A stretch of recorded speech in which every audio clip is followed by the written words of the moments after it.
বিসমিল্লাহির রহমানির রহিম। আন্তঃস্কুল বিতর্ক প্রতিযোগিতা 2025 আয়োজন করেছে ডিবেটিং ক্লাব কলাকুপা কোকিলপাড়ি উচ্চ বিদ্যালয়। আজকে আমাদের এই ডিবেটিং অনুষ্ঠানকে সাফল্যমণ্ডিত করতে যে সকল শিক্ষকবৃন্দ এবং শিক্ষার্থী স্কুল টুইটাল বালিকা উচ্চ বিদ্যালয় থেকে এসেছে এবং আমাদের বিদ্যালয়ের যে সকল তার্কিক রয়েছে এবং শিক্ষার্থী যারা রয়েছে সবাইকে আন্তরিক শুভেচ্ছা জানিয়ে আজকের অনুষ্ঠান শুরু করেছি। আজকে আমাদের এই অনুষ্ঠান আন্তঃস্কুল বিতর্ক প্রতিযোগিতা 2025 আয়োজন করেছে ডিবেটিং ক্লাব কলাকুপা কোকিলপাড়ি উচ্চ বিদ্যালয়। আর এই অনুষ্ঠানকে সাফল্যমণ্ডিত করতে, বিচারিক কার্য পরিচালনা করতে যে সকল বিচারকবৃন্দ আজকে আসন গ্রহণ করেছেন তাদের সাথে পরিচয় করিয়ে দিব। আর সেই সাথে আজকে আমাদের এই অনুষ্ঠানের সার্বিক তত্ত্বাবধানে যিনি মডারেটরের দায়িত্ব পালন করছেন আমাদের অত্র বিদ্যালয়ের প্রধান শিক্ষক জনাব মোহাম্মদ শাহ আলম। সেই সাথে বিচারক মন্ডলী যারা রয়েছেন তাদের পরিচয় করিয়ে দিচ্ছি। প্রথমেই রয়েছেন আলমেরাজ, শিক্ষক, নবাবগঞ্জ সরকারি প্রাথমিক বিদ্যালয়, একজন সাহিত্য প্রেমিক এবং সাহিত্যে যা রয়েছে বিরাট পদচারণা, তিনি লেখালেখি করেন। সেই সাথে নজরুল প্রেমী একজন মানুষ। পরবর্তীতে রয়েছেন নবাবগঞ্জের সিনিয়র জার্নালিস্ট, প্রথম আলো জনাব আজহারুল ইসলাম খান। অতঃপর রয়েছেন পার্থপ্রতিম, একজন সাংস্কৃতিক মনা শিক্ষক। সেই সাথে বিটিভিতে যার বিভিন্ন প্রোগ্রাম, এছাড়াও অন্যান্য চ্যানেলে যার নিয়মিত অনুষ্ঠান প্রচারিত হয়ে থাকে পার্থপ্রতিম স্যার, তিনি সহকারী শিক্ষক, নবাবগঞ্জ পাইলট উচ্চ মাধ্যমিক বালিকা বিদ্যালয়। আজকে ওনারা এসেছেন। আর সেই সাথে আজকে আমাদের এই মঞ্চে আমন্ত্রণ জানাবো ফারুক স্যারকে। স্যার প্লিজ আসবেন, এসে মডারেটরের পাশে বসবেন এবং আমাদের আজকের এই অনুষ্ঠানকে সাফল্যমণ্ডিত করতে আপনারা এসেছেন। আপনাদেরকেও শুভেচ্ছা এবং অভিনন্দন জানিয়ে আজকে আমাদের অনুষ্ঠান শুরু করছি। সেই সাথে জানাতে চাই আমাদের এই বিতর্ক অনুষ্ঠান স্পন্সর করেছে DN Educare Japanese language centre, যেখানে জাপানি ভাষা শেখানো হয়। যে সকল বেকার যুবক এবং জাপানে যে পড়াশোনা করতে আগ্রহী, উচ্চশিক্ষা গ্রহণ করতে আগ্রহী, তারা চাইলে ডিএন এডুকেয়ার থেকে জাপানি ভাষা শিখতে পারে। এটি বাগমারায় অবস্থিত। আর এটির কর্ণধার অধিকর্তা হলেন মোহাম্মদ সাগর, তিনি এটা পরিচালনা করে থাকেন। সেই সাথে জাপানে যেতে সার্বিক সহযোগিতা করে থাকেন। তিনি আমাদের এই নবাবগঞ্জের অনেক শিক্ষার্থী এবং যুবকদের ইতিমধ্যে জাপানে সুযোগ করে দিয়েছেন, তারা ভালো আছেন সবাই। এজন্য জাপান যেতে যেহেতু জাপানি ভাষা বাধ্যতামূলক জানতে হয়, এজন্য একটি প্রতিষ্ঠান সহায়তা করতে পারে। এটা হলো DN Educare Japanese language centre, Bagmara. আর যারা আজকে এই অনুষ্ঠান দেখছেন এবং শুনছেন, আপনারা সবাই চাইলে আপনাদের চারপাশে যে সকল বেকার যুবক রয়েছে তাদেরকেও এই ভাষা শিখিয়ে আমরা বিদেশে রেমিটেন্স আনার জন্য তাদেরকে পাঠাতে পারি। এতে আমার দেশ উপকৃত হবে। তো শুরু করছি আমাদের আজকের এই বিতর্ক প্রতিযোগিতা। আজকের বিতর্ক প্রতিযোগিতায় যে দুটি দল অংশগ্রহণ করতে যাচ্ছে, একটি হলো তুইতাল বালিকা উচ্চ বিদ্যালয় এবং আরেকটি হলো কলাকুপা কোকিলপাড়ি উচ্চ বিদ্যালয়। আমি এ পর্যায়ে তার্কিকদের মঞ্চে আহ্বান করব। প্রথমে আসবে পক্ষ দল তুইতাল বালিকা উচ্চ বিদ্যালয়। তুইতাল বালিকা উচ্চ বিদ্যালয়ের শিক্ষার্থীদের মঞ্চে আহ্বান করছি, তোমরা আসো। তোমরা আমার ডান পাশে আসন গ্রহণ করবে।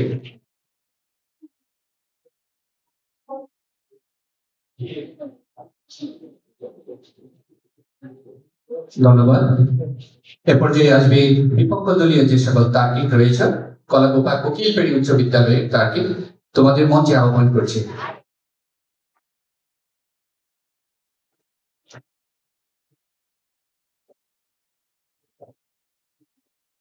ধন্যবাদ সবাইকে। আজকের বিতর্কের বিষয় হলো দক্ষতার অভাবী বেকারত্বের মূল কারণ। এ বিষয়ের উপর পক্ষে এবং বিপক্ষে আমরা যুক্তিতর্ক শুনব। যুক্তিতর্ক শোনার মাধ্যমে বিচারক মন্ডলী তাদের যে রায় দিবে সেই রায় চূড়ান্ত বলে গণ্য হবে। আমাদের অনুষ্ঠান শুরু করার পূর্বে আমাদের আজকের সম্মানিত মডারেটর যিনি রয়েছেন, আমরা ওনার কাছ থেকে কিছু শুনতে চাই।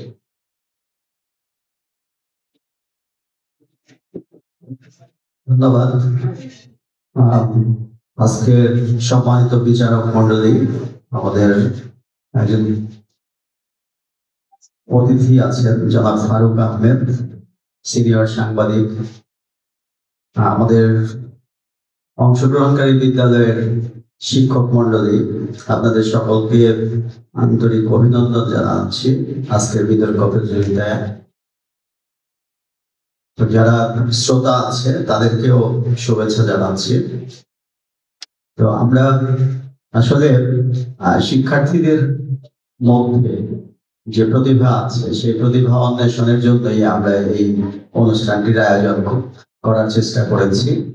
নবাবগঞ্জের প্রত্যেকটি স্কুলে এই চর্চাটা যাতে চলে, এটি একটি সাহিত্যের একটি অন্যতম মাধ্যম নিজেকে উপস্থাপন করার, এবং যারা বড় হয়েছে তারা নিজেকে উপস্থাপন করার মাধ্যমে বড় হয়েছে। তো আমাদের শিক্ষার্থীরাও এরকম এক সময় অনেক বড় হবে, তারা আমাদের ভবিষ্যৎ, তারা জাতিকে নেতৃত্ব দিবে। তাদের কথা যুক্তি তর্কের মাধ্যমে আমরা আশা করব আমাদের এই নবাবগঞ্জের শিক্ষার্থীরা একদিন সংসদে গিয়ে তাদের এই যে আজকে যে যুক্তিতর্ক করবে, তারা করছে, যে চর্চা চালিয়ে যাচ্ছে, তারা এক সময় সংসদে গিয়েও সংসদকে প্রাণবন্ত করবে। আমাদের এইরকম প্রত্যাশা থাকবে। তো বিশেষ করে আমি তুইতাল বালিকা উচ্চ বিদ্যালয়ের যারা প্রতিযোগী আছে, কলাকুপা কোকিলবাড়ি উচ্চ বিদ্যালয়ের প্রতিযোগী যারা আছে, তাদের জন্য শুভকামনা জানাচ্ছি। তো এটি একটি বিচার্য বিষয়, যেহেতু একটি প্রতিযোগিতা। তো এই প্রতিযোগিতার বিচারক বৃন্দ থাকবেন। এখানে কতগুলো পয়েন্টের উপরে নাম্বার হয়। আসলে আমরা অনেক সময় বিতর্কের বিষয়টি যদি ভালোভাবে পারদর্শিতা না থাকে, জানা না থাকে অভ্যন্তরীণ বিষয়গুলো, তাহলে অনেক সময় মনে হয় কি যে একজন বক্তা মানে তুখর বক্তৃতা দিলে কিন্তু ফার্স্ট হইতে পারল না। হ্যাঁ, এটা সাধারণত শ্রোতাদের মধ্যে থাকে এই ঘটনাটা। তো যারা বিজ্ঞ এই বিষয়ে তারা কিন্তু চুলচেরা বিশ্লেষণ করতে পারেন এবং করে থাকেন। করে যে চারটি প্রক্রিয়া আছে, ধাপ আছে, একটি হচ্ছে তথ্য উপস্থাপন, তথ্য বিশ্লেষণ, তারপরে যুক্তি উপস্থাপন, যুক্তি খণ্ডন। এই চারটি ধাপে সকলকে টাচ করতে হয়। আসলে যারা ভালোভাবে টাচ করতে পারে প্রত্যেকটা ধাপে তারা ভিন্ন ভিন্ন নম্বর পায়, এবং এই নম্বরগুলির এভারেজ যখন যোগ করা হয় তখন ফার্স্ট সেকেন্ড নির্ধারণ করা হয়। গতকালকেও আমরা একটি অত্যন্ত প্রতিদ্বন্দ্বিতাপূর্ণ দেখেছি, বিতর্ক দেখেছি, যেটি সেমিফাইনাল রাউন্ডে অনুষ্ঠিত হয়েছে। মানে কে ফার্স্ট হবে, কারা বিজয়ী হবে, আমি নিজেই কনফিউজড। তো যাই হোক, বিচারকরা এই কাজটি করেছেন অত্যন্ত চমৎকার ভাবে, কিন্তু সেখানে আমরা নম্বরের ব্যবধান দেখেছি খুবই। আমি বারবার নিজেও চুপ করেছি যে আসলে ঠিক আছে, আমি বাউন্সারকে ডেকে শীট গুলো দিয়ে আবারও আমি করেছি যে তারা ওঠার সময় কোনো ভুল ভ্রান্তি হয়ে যায় কিনা। যাই হোক, ওরকম কোনো ভুল ভ্রান্তি আমরা পরিলক্ষিত হয় নাই। আমাদের বিচারকগণকে অত্যন্ত শ্রদ্ধার সাথে আমি ধন্যবাদ জানাচ্ছি যে তারা এই কাজটি সূক্ষ্মভাবে করে যাচ্ছে। তো সবাইকে আমরা বিতর্ক প্রতিযোগিতায় অংশগ্রহণ করার জন্য অনুরোধ করব। বিশেষ করে শ্রোতা যারা আছে তারাও কিন্তু অংশগ্রহণ করে। এই যে আমরা আমাদের উপস্থিতি দিয়ে এই বিতর্কে অংশগ্রহণ করছি না, শ্রোতা হিসেবে, যদি আমার মনে হয় শ্রোতাদের জন্য একটা পুরস্কার থাকা দরকার। সবচেয়ে ভালো শ্রোতা এরকম একটা যদি প্রতিযোগিতার ব্যবস্থা করা যায় প্রত্যেকটা অনুষ্ঠানে, তাহলে আমার মনে হয় আরো সুন্দর হয় অনুষ্ঠানগুলো। তো সকলকে আবারও ধন্যবাদ জানিয়ে এবং দুই দলের জন্য শুভকামনা জানিয়ে আমি আমার বক্তব্য শেষ করছি। আসসালামু আলাইকুম।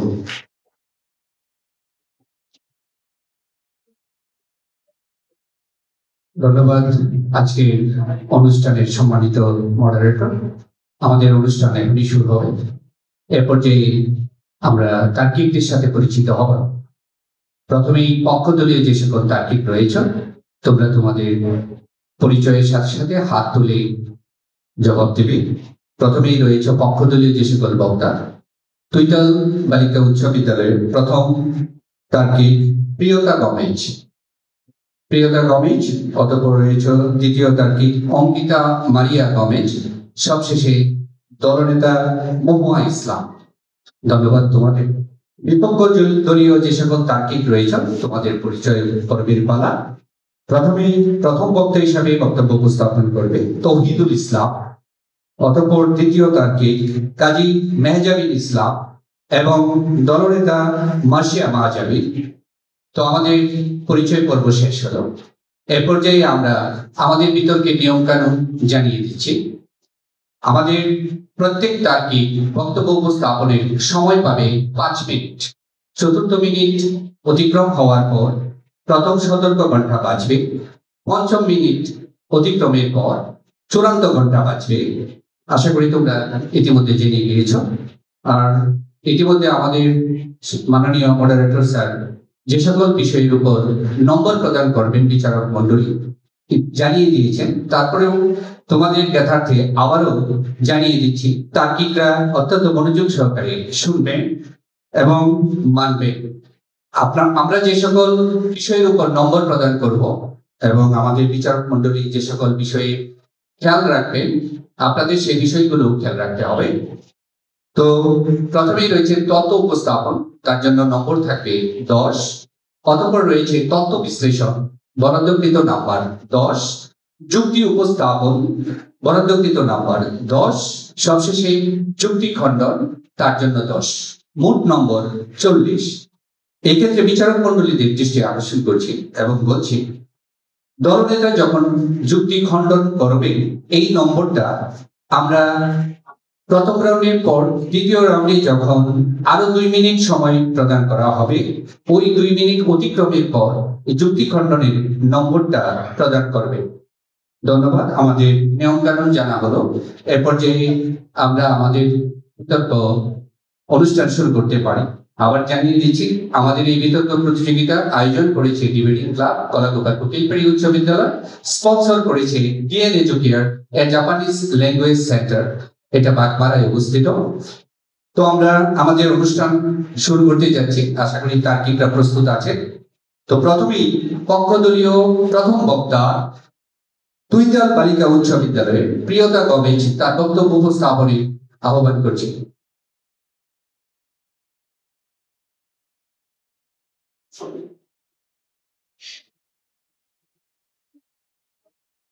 দড়িহীন পানি, তাই তো নৌকা থমকে যায় মাঝ নদীতে, দক্ষতা নেই হাতে, তাই স্বপ্ন থামে জীবনের সীমানাতে।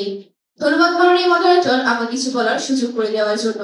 আমাদের আজকে বিতর্কে বিষয় নির্ধারণ করা হয়েছে দক্ষতার অভাব বেকারত্বের মূল কারণ। অর্থবহ ও যুক্তিসঙ্গত কারণে আমি ও আমার দল এর পক্ষে অবস্থান করছি। আমি আমার দলের প্রথম বক্তা হিসেবে বিষয়টি সংজ্ঞায়িত করব, আমার দলের দ্বিতীয় বক্তা বিষয়টি বিশ্লেষণ করবে এবং আমার দলের তৃতীয় বক্তা এবং দলনেত্রী যুক্তি ও পরিসংখ্যানকে প্রমাণ করবে দক্ষতার অভাবই বেকারত্বের মূল কারণ। মাননীয় মডারেটর, আজকে বিতর্কের বিষয়টি লক্ষ্য করলে 3টি বিষয় উঠে আসে: 1 দক্ষতা, 2 অভাব, 3 বেকারত্ব। প্রথমেই আসি দক্ষতা। দক্ষতা মানে শুধু বইয়ের জ্ঞান নয়, দক্ষতা মানে হলো সেই ব্যবহারিক যোগ্যতা যা একজন মানুষকে তার কাজ সঠিকভাবে ও আত্মবিশ্বাসের সাথে সম্পন্ন করতে সাহায্য করে। 2 অভাব। অভাব বলতে বোঝায় কোনো প্রয়োজনীয় বস্তু, সুযোগ, সক্ষমতা বা উপকরণের ঘাটতি যার ফলে চাহিদা পূরণ সম্ভব হয় না। 3 বেকারত্ব। বেকারত্ব হলো এমন এক অবস্থা যখন কেউ কাজ করতে সক্ষম বা ইচ্ছুক হলেও উপযুক্ত কাজ পায় না, অর্থাৎ কর্মক্ষম জনশক্তি থাকা সত্ত্বেও কাজের সুযোগের অভাবই বেকারত্ব। কিন্তু আজকের বাস্তবতা দেখা যাচ্ছে কাজের সুযোগ থাকা সত্ত্বেও কিন্তু যোগ্য কর্মী নেই, অর্থাৎ কাজের অভাব নয়, দক্ষতার অভাবে বেকারত্বের মূল কারণ। মাননীয় মডারেটর, বর্তমানে আমরা বাস করছি বিজ্ঞান ও প্রযুক্তি নির্ভর অতি আধুনিক যুগে। প্রতিনিয়ত নতুন প্রযুক্তি, নতুন ধারার সঙ্গে খাপ খাইয়ে নিতে হলে আমাদের প্রয়োজন আধুনিক দক্ষতা। অথচ আমাদের বিপুল সংখ্যক শিক্ষিত তরুণ নেই, সে প্রয়োজনীয় দক্ষতায় পিছিয়ে রয়েছে। এর ফলে শিক্ষিত বেকারত্বের হার দিন দিন বাড়ছে। শুধু সার্টিফিকেট নয়, চাকরি মেলে না, বাস্তব অভিজ্ঞতা, প্রয়োগযোগ্যতা এবং সঠিক দক্ষতা ছাড়া চাকরির প্রতিযোগিতায় টিকে থাকা একেবারে কঠিন। বিপুল সংখ্যক ডিগ্রিধারী তরুণ আজ কর্মহীন, কারণ তাদের শিখন এবং কর্মক্ষেত্রে চাহিদার মধ্যে রয়েছে একটি বৈষম্য। আমাদের শিক্ষা ব্যবস্থা সাধারণত ডিগ্রি অর্জনের প্রতিযোগিতা দেখা যায়, কিন্তু কর্মক্ষেত্রে প্রয়োজনীয় দক্ষতা অর্জনের তেমন ব্যবস্থা নেই। ফলে একজন ডিগ্রিধারী প্রার্থী যখন চাকরির সাক্ষাৎকারে যায় তখন তাকে বলা হয় আপনার প্র্যাকটিক্যাল স্কিল নেই। বাস্তবিক অর্থে এই দক্ষতার ঘাটতি কর্মসংস্থানের প্রতিবন্ধকতায় পরিণত হয়েছে। বেসরকারি কিংবা সরকারি সংস্থা কর্মী নির্বাচনের ক্ষেত্রে বাস্তব দক্ষতাকে অগ্রাধিকার দিচ্ছে। আইটি, ইঞ্জিনিয়ারিং, স্বাস্থ্যসেবা সহ বহু খাতে হাতে কলমে পারদর্শী ছাড়া কর্মসংস্থান একেবারেই অসম্ভব। উদ্যোক্তা হওয়া একটি কর্মসংস্থান। উদ্যোক্তা হতে ব্যবস্থাপনাগত, আর্থিক ও প্রাতিষ্ঠানিক দক্ষতার প্রয়োজন। দক্ষতার অভাবে তরুণ সমাজ উদ্যোগ গ্রহণ করতে ব্যর্থ হয়, ফলে বেকারত্বের বোঝা বাড়ে। দক্ষতার অভাব শ্রমবাজারে অযোগ্যতা তৈরি করে, নিয়োগদানের সুযোগ সীমিত করে এবং উদ্যোক্তা তৈরির পথ বাধাগ্রস্ত করে। বর্তমান শিক্ষা ব্যবস্থায় তাত্ত্বিক জ্ঞান বেশি দেওয়া হয়, কর্মমুখী দক্ষতা দেওয়া হচ্ছে খুবই কম, ফলে সৃষ্টি হচ্ছে শিক্ষিত বেকার। ডিগ্রি থাকা সত্ত্বেও কর্মক্ষেত্রে প্রয়োজনীয় দক্ষতার অনুপস্থিতি তাদের বেকারত্বে ফেলে দেয়। অর্থনৈতিক কর্মদক্ষ মানুষ চায়, সনদের সংখ্যা নয়। দক্ষতার অভাবে তরুণ সমাজ স্বাধীন পেশা করতে ব্যর্থ হয় এবং বেকারত্ব বাড়ে। একজন দক্ষ উদ্যোক্তা নিজে যেমন কাজ করে তেমন অন্যদেরও কর্মসংস্থান তৈরি করে। দক্ষ মানুষ নিজে পদ তৈরি করে নেয়, কিন্তু অদক্ষ মানুষ সুযোগ পেয়েও কাজে লাগাতে পারে না। অর্থনীতি জনসংখ্যা বা অবকাঠামো নয়, দক্ষতার অভাবে বেকারত্বের গভীর ও বাস্তব কারণ। দক্ষ জনশক্তি দেশের সম্পদ, অদক্ষ জনশক্তি দেশের বোঝা।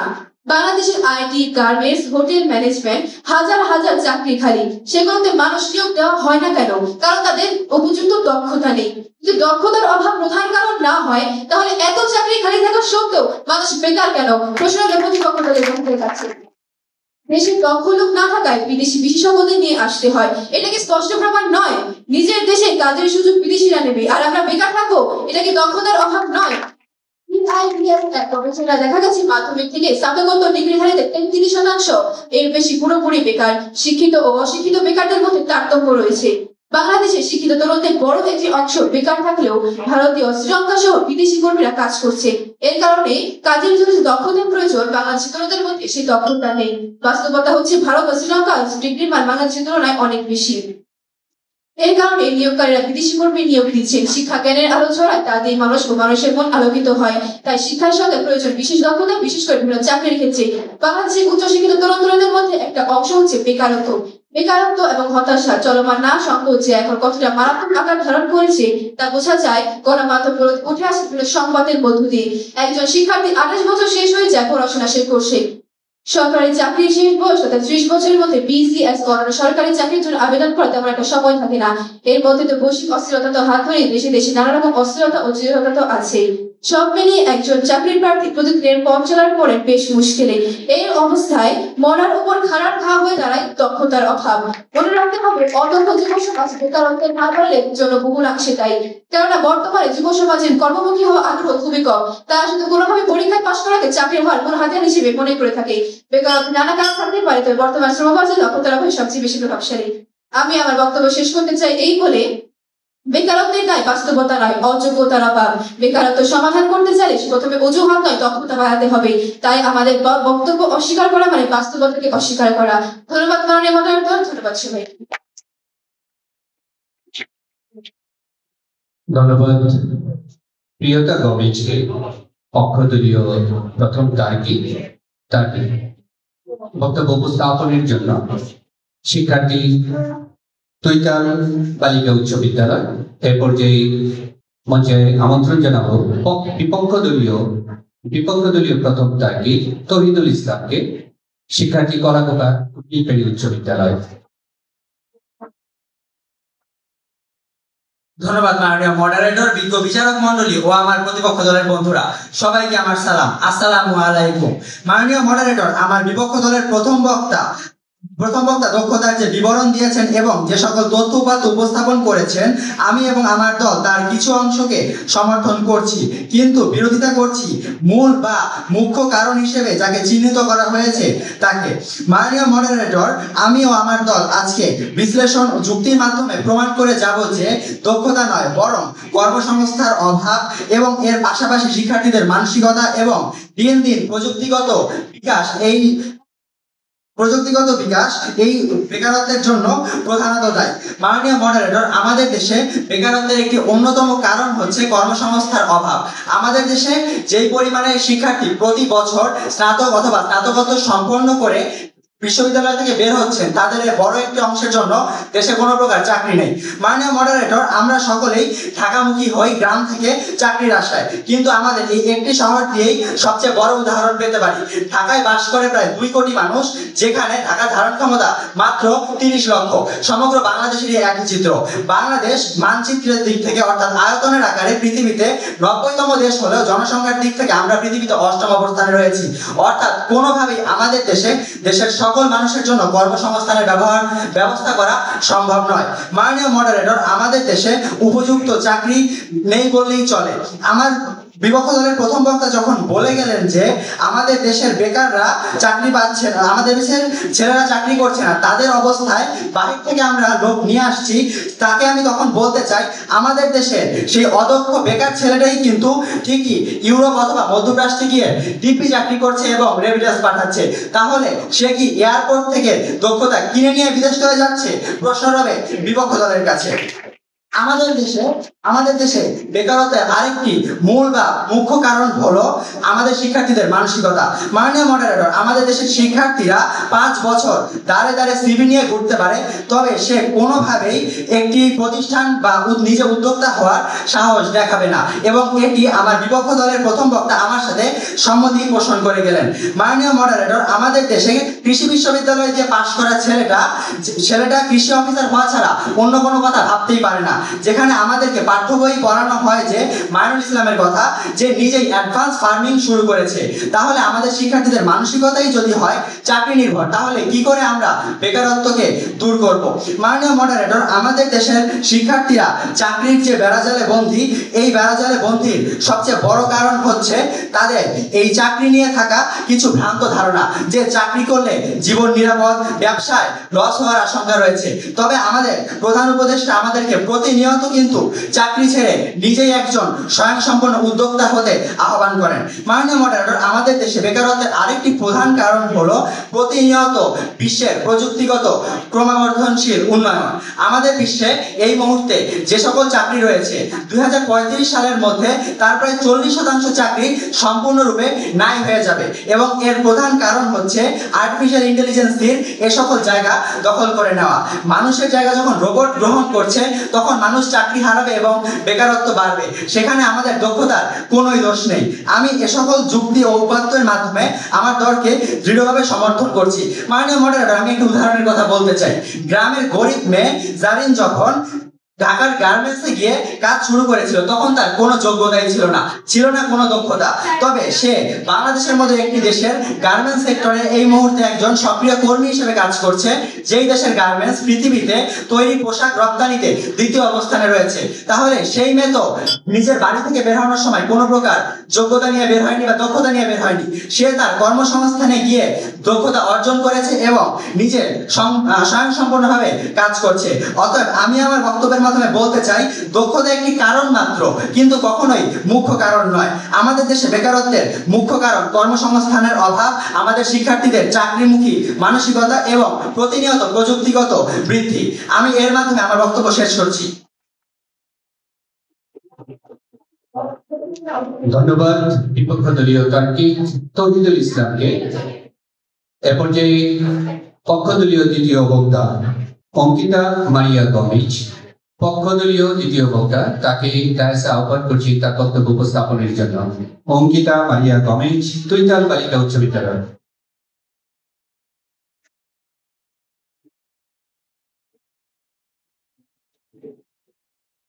শেখা মানে শক্তি, চেষ্টা মানে মুক্তি, দক্ষতা মানে জীবনের চাবিকাঠি। দক্ষতার মাধ্যমে একজন মানুষ সফলতার দিকে এগিয়ে যেতে পারে। ধন্যবাদ মাননীয় মডারেটর, আমাকে কিছু বলার সুযোগ করে দেওয়ার জন্য। আমাদের আজকের বিতর্কের বিষয় নির্ধারণ করা হয়েছে দক্ষতার অভাবে বেকারত্বের মূল কারণ। যুক্তিসঙ্গত কারণে আমি ও আমার দল এর পক্ষে অবস্থান করছি।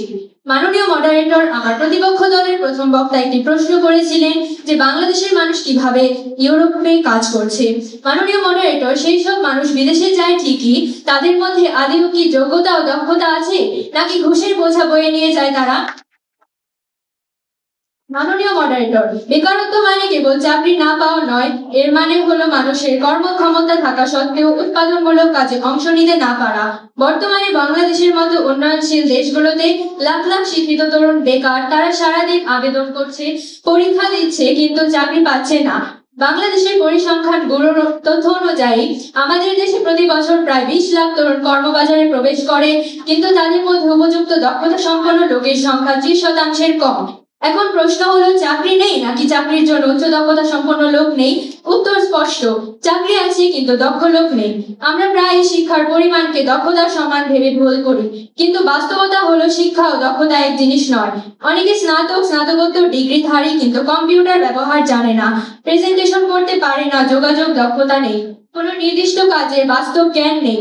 ফলে কাগজে কলমে তারা শিক্ষিত, কিন্তু বাস্তবে তারা দক্ষ নয়। এই কারণে বেকারত্ব বাড়ছে।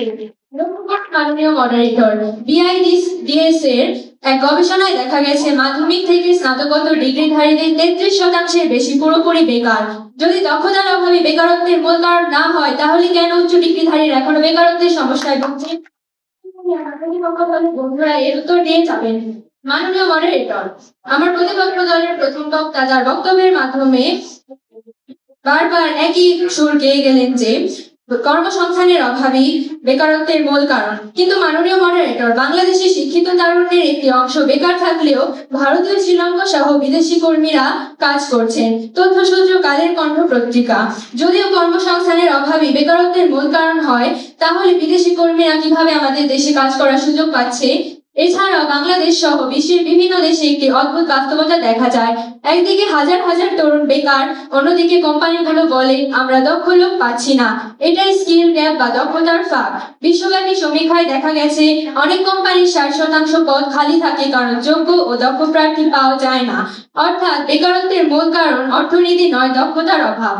চলুন বাস্তব জীবন থেকে দেখি। বাংলাদেশ সরকারের টেকনিক্যাল ট্রেনিং সেন্টার ও কারিগরি শিক্ষা বোর্ডের মাধ্যমে যেসব তরুণকে হাতে কলমে প্রশিক্ষণ দিচ্ছে, তাদের অনেকেই এখন বিদেশে কর্মরত, ডলার উপার্জন করছে। অন্যদিকে যারা প্রশিক্ষণহীন, তারাই বছরের পর বছর বেকার। এজন্যই আমাদের বাংলাদেশে বেকারত্ব একটি বড় সমস্যা। তথ্যসূত্র দৈনিক যুগান্তর 2018। এমনকি তথ্য প্রযুক্তি খাতে যারা graphics design, programming, digital marketing, video editing ইত্যাদিতে দক্ষ, তারা ঘরে বসেই অনলাইন মার্কেটে কাজ করছে। অন্যদিকে যারা এসব দক্ষতা অর্জন করেনি, তারাই বলছে চাকরি নেই। এটাই বাস্তব প্রমাণ যে দক্ষতার অভাবে বেকারত্বের মূল কারণ। দক্ষতার অভাবে তরুণ সমাজ শুধু অর্থনৈতিকভাবে পিছিয়ে পড়ছে না, মানসিকভাবে হতাশও হচ্ছে। এতে সামাজিক সমস্যা, অপরাধ, মাদকাসক্তি ও বিদেশে অনিয়মিত অভিবাসনের মতো বিপদ বেড়ে চলছে। অন্যদিকে যদি দক্ষতা বৃদ্ধি পায়, তরুণরা হবে আত্মনির্ভর, সমাজ হবে উৎপাদনশীল ও রাষ্ট্র হবে সমৃদ্ধ। আমরা যদি সত্যি বেকারত্ব কমাতে চাই, তাহলে আমাদের শিক্ষা ব্যবস্থায় দক্ষতা ভিত্তিক শিক্ষা নিশ্চিত করতে হবে। স্কুল কলেজ পর্যায়ে কারিগরি শিক্ষা যোগ করতে হবে। বিশ্ববিদ্যালয়ের তাত্ত্বিক শিক্ষার পাশাপাশি ইন্টার্নশিপ ও হাতে কলমে প্রশিক্ষণ দিতে হবে। সরকারি ও বেসরকারি উদ্যোগে রিস্কিলিং ও আপস্কিলিং প্রোগ্রাম চালু করতে হবে। যখন এই পদক্ষেপগুলো বাস্তবায়িত হবে, তখনই আমরা দেখতে পাবো বেকার তরুণরা কর্মশক্তিতে পরিণত হচ্ছে এবং দেশ এগিয়ে যাচ্ছে উন্নয়নের দিকে। সম্মানিত বিচারক মণ্ডলী ও প্রিয় শ্রোতাবৃন্দ, একজন মানুষ যত বেশি দক্ষ, তত বেশি তার কর্মসংস্থানের সম্ভাবনা। দক্ষতা মানুষকে করে আত্মনির্ভর, আত্মবিশ্বাসী ও স্বাবলম্বী, আর দক্ষতার অভাব মানুষকে করে নির্ভরশীল, হতাশ ও বেকার। তাই আমি আজ এই মঞ্চে দৃঢ়ভাবে বলছি, দক্ষতার অভাবই বেকারত্বের মূল কারণ। যে সমাজ দক্ষ, সেই সমাজ কর্মমুখী, আর যে সমাজে দক্ষতার অভাব আছে, সেই সমাজ বেকারত্বে জর্জরিত। তাই বেকারত্ব দূর করতে হলে আমাদের প্রথম কাজ দক্ষতা বৃদ্ধি, প্রশিক্ষণ ও বাস্তব জ্ঞান অর্জন। ধন্যবাদ মাননীয় মডারেটর, ধন্যবাদ সবাইকে। ধন্যবাদ অঙ্কিতা মারিয়া গমেজ। পক্ষদলীয় দ্বিতীয় বক্তা তৈতাল বালিকা উচ্চ বিদ্যালয়।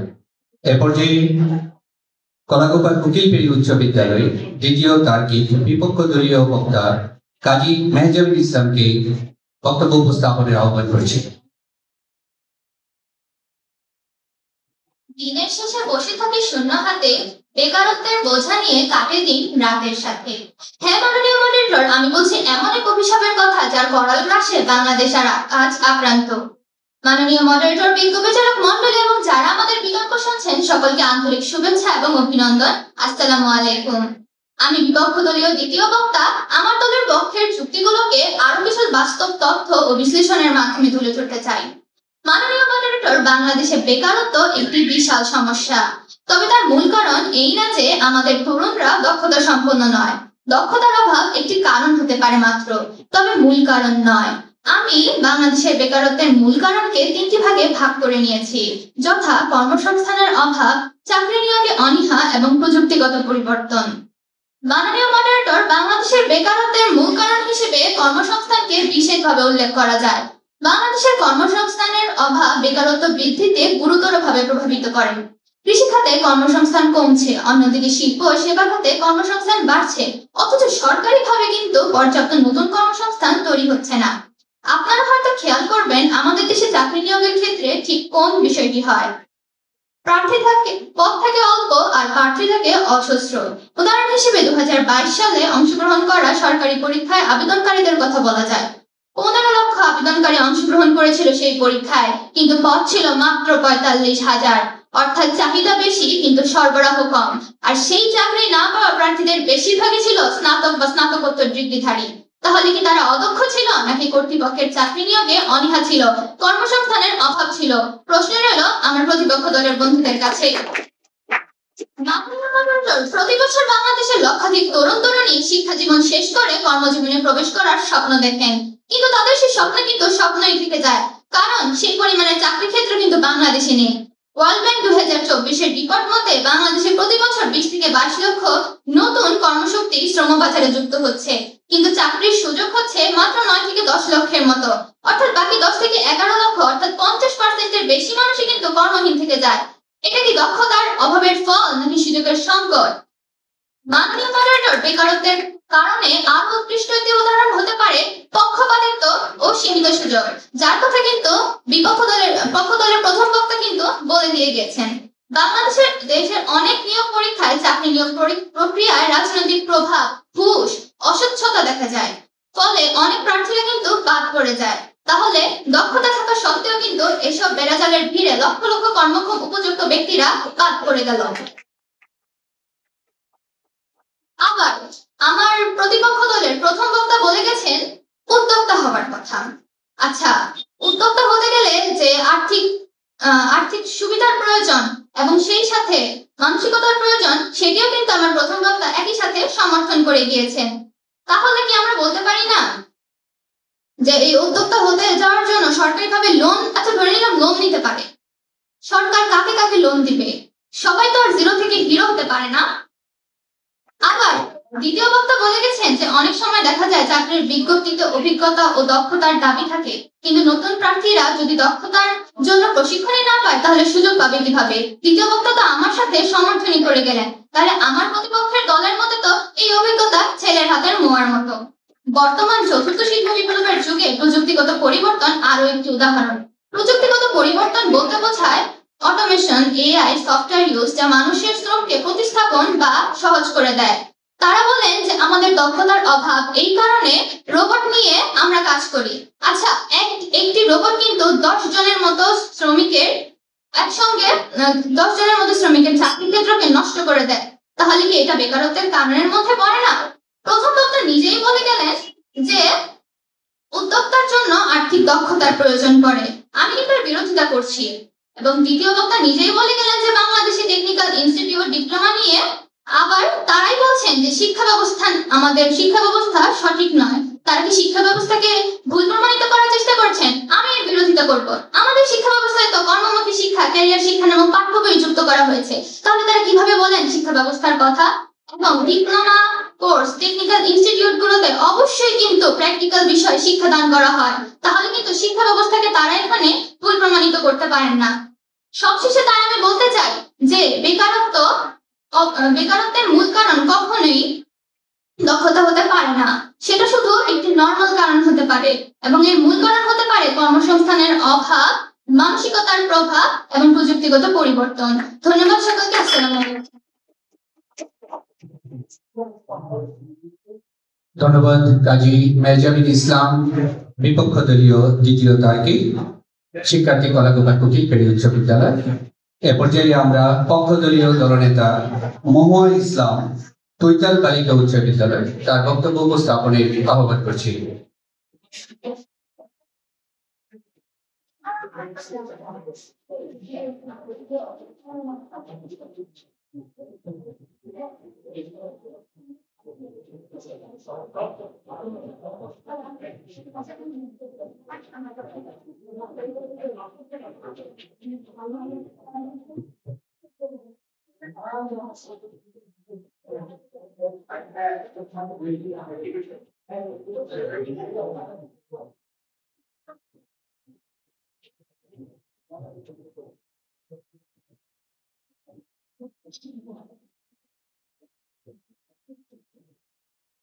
কর্মসংস্থান কর্মসংস্থান কর্মসংস্থান, আমার প্রতিপক্ষ দলের বন্ধুরা কিন্তু একই গান গেয়েই চলেছে, অথচ তারা কিন্তু দেখতেই পাচ্ছে আমাদের আজকের বিতর্কের বিষয় কিন্তু দক্ষতার অভাবই বেকারত্বের মূল কারণ, কিন্তু তারা কিন্তু বিষয়টিকে উল্টিয়ে ফেলেছে।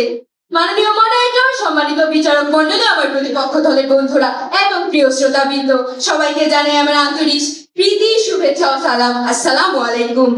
দক্ষতা মানে হাতের জাদু, পরিশ্রম মানে মনের সাধু, যে শেখে সে আকাশ ছুতে পারে, অদক্ষ থাকলে স্বপ্ন ফিকে হয়ে যায়। ধন্যবাদ মাননীয় মডারেটর, আমাকে আজকের এই মঞ্চে কিছু বলার সুযোগ করে দেওয়ার জন্য। বিতর্ক চলছে, বিতর্ক চলবে। আমাদের আজকের বিতর্কের বিষয় নির্ধারণ করা হয়েছে দক্ষতার অভাবে বেকারত্বের মূল কারণ। আমি এবং আমার দল সুদৃঢ়ভাবে এর পক্ষে অবস্থান করছি। মাননীয় মডারেটর, লক্ষ্য করুন, আমাদের মুখে কিন্তু প্রায় শোনা যায় যে চাকরি নেই, চাকরি নেই, চাকরি নেই, কিন্তু চাকরি কি আসলেই নেই, নাকি চাকরির জন্য যোগ্য মানুষ নেই? চলুন একটু বাস্তবতার দিকে লক্ষ্য করি। প্রতিদিন হাজার হাজার চাকরির জন্য বিজ্ঞাপন প্রকাশ করা হয়, কিন্তু সেখানে লেখা থাকে অভিজ্ঞ প্রার্থী প্রাধান্য পাবে, কম্পিউটার জ্ঞানে দক্ষ হতে হবে, যোগাযোগ দক্ষতা থাকতে হবে। এগুলো কেবল শর্ত নয়, বাস্তবতার প্রতিচ্ছবি। দেখো ভাইয়া, ডিগ্রি হাতে নিয়ে বসে থাকলে লাভ নেই, হাতে স্কিল না থাকলে চাকরি আসে না। পড়াশোনা করো, শিখো, কাজে লাগাও, এটাই কাজের মূল কথা। মাননীয় মডারেটর, আমার দলের প্রথম বক্তা খুব সুন্দরভাবেই দেখিয়েছেন যে কিভাবে দক্ষতার অভাবই বেকারত্বের মূল কারণ। মাননীয় মডারেটর, আমাদের শিক্ষা ব্যবস্থা এখনো মুখস্থ নির্ভর, সেই কথাও বলেছে। ডিগ্রি আছে কিন্তু কর্মজীবনের জন্য প্রয়োজনীয় বাস্তব জ্ঞান নেই। তৃতীয় বক্তা বলেছেন প্রযুক্তির যুগে নতুন দক্ষতা ছাড়া কেউ টিকতে পারে না। ফ্রিল্যান্সিং, ডিজিটাল মার্কেটিং, এগুলোর সুযোগ অগণিত, কিন্তু প্রস্তুত তরুণ কম। দক্ষতা মানে আত্মনির্ভরতা, যে দক্ষ সে শুধু চাকরি চায় না, সে নিজেই চাকরি তৈরি করে। একজন দক্ষ কারিগর নিজের কাজ দিয়ে 4-5 জনকে কাজ দিতে পারে। তখন কি বেকারত্ব সমস্যা হয়? মাননীয় মডারেটর, অনলাইনে হাজার তরুণ বিনামূল্যে শেখে, কিন্তু তাও বেকার থাকে। তাহলে কি প্রধান সমস্যা টাকা ও সুযোগ, নাকি উদ্যোগ ও দক্ষতা? প্রশ্ন রেখে গেলাম তাদের কাছে। লক্ষ্য করুন মাননীয় মডারেটর, নাচতে না জানলে উঠুন বাঁকা, অর্থাৎ অবস্থা আমার পরিপক্ষ দলের। যেখানে দক্ষ নাগরিকই নেই, সেখানে তারা ঘাটতি দেখায় কর্মসংস্থানের। দক্ষতা দেশের অর্থনৈতিক শক্তিশালী করে। যে দেশে দক্ষ কর্মশক্তি বেশি, সেই দেশে শিল্প বাণিজ্য বাড়ে। উদাহরণ নেই দক্ষিণ কোরিয়া ও সিঙ্গাপুরের মতো দেশগুলো প্রাকৃতিক সম্পদে নয়, মানব সম্পদে দক্ষতায় উন্নত হয়েছে। আমরাও পারবো যদি দক্ষ হই। মাননীয় মডারেটর, একজন অদক্ষ শ্রমিক বিদেশে যেখানে মাসে 30,000 টাকা আয় করে, একজন দক্ষ টেকনিশিয়ান বা প্রোগ্রামার সেখানে 3 লাখ টাকা আয় করে। আবার একজন দক্ষ তরুণ বিদেশে চাকরি পেলেও কিন্তু বাংলাদেশে সে বেকার থেকে যায়। তাহলে কি সমস্যার মূল চাকরির অভাব, নাকি দক্ষতা? মাননীয় মডারেটর, এবার শুনুন বাংলাদেশের বেকারত্বের মূল অবস্থা। 2021 সালে বিশ্ব ব্যাংকের তথ্যানুযায়ী বাংলাদেশের শিক্ষিত বেকারদের সংখ্যা প্রায় 46%। সেখানে তারা 3 বছরের চাকরি খুঁজেও চাকরি পায়নি। তাহলে এখানে লক্ষ্য করুন, এখানে কি দক্ষতার অভাব, না তাদের উচ্চ ডিগ্রির অভাব? মূল কারণ দক্ষতা। 2023 থেকে 2025 সালের তথ্য প্রতিবেদন অনুযায়ী বাংলাদেশের পরিসংখ্যান ব্যুরো অনুযায়ী দেশে বেকারত্বের হার প্রায় 4.2%। মাননীয় মডারেটর, এছাড়া বাংলাদেশের association of software and information services basis বলেছে আইসিটি খাতে বছরে প্রায় 2 লাখ নতুন চাকরির সুযোগ তৈরি করা হয়, কিন্তু দক্ষ কর্মীর অভাবে সেই সব পদ ফাঁকা থেকে যায়। এছাড়া সব মিলিয়ে প্রায় 5 লক্ষ ভারতীয় লোক বাংলাদেশে চাকরি করে। Source Bangladesh journal 27 October 2025।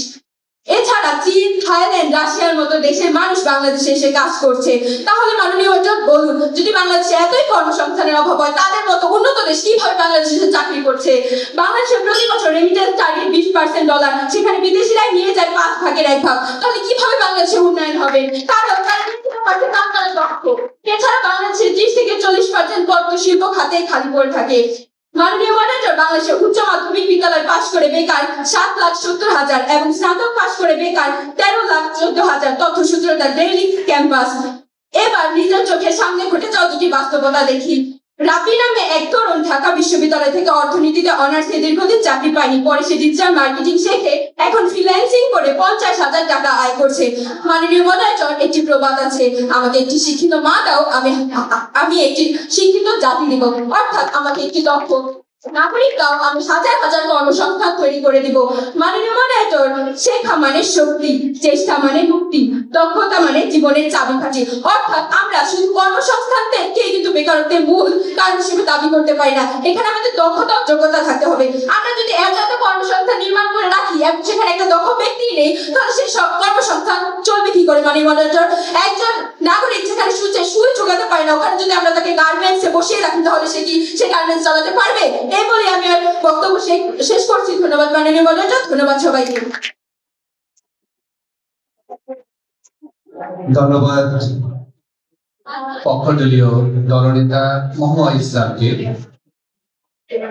শিক্ষার্থী তৈতাল উচ্চ বালিকা বিদ্যালয়। এ পর্যায়ে বিপক্ষ দলীয় দলনেতা মাসিয়া মাহাজাবিনকে তার বক্তব্য উপস্থাপনের আহ্বান করছি। শিক্ষার্থী কলাকুপা কুটিরখালী উচ্চ বিদ্যালয়।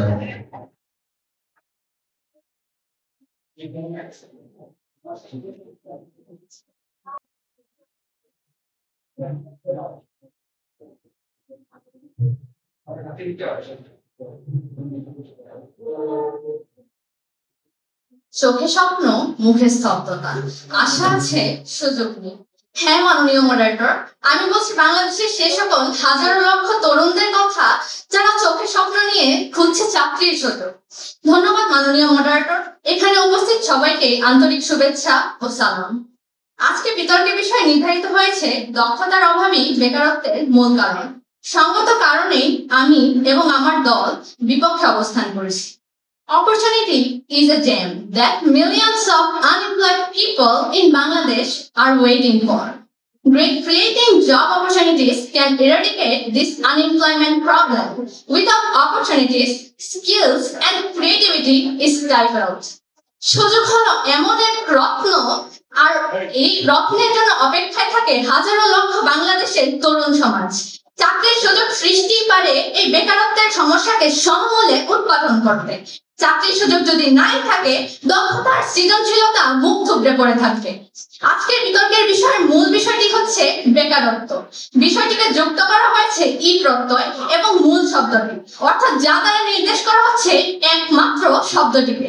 অর্থাৎ প্রতিপক্ষ দলের মধ্যে বেকারত্বকে দূর করতে পারে শুধুমাত্রই দক্ষতা।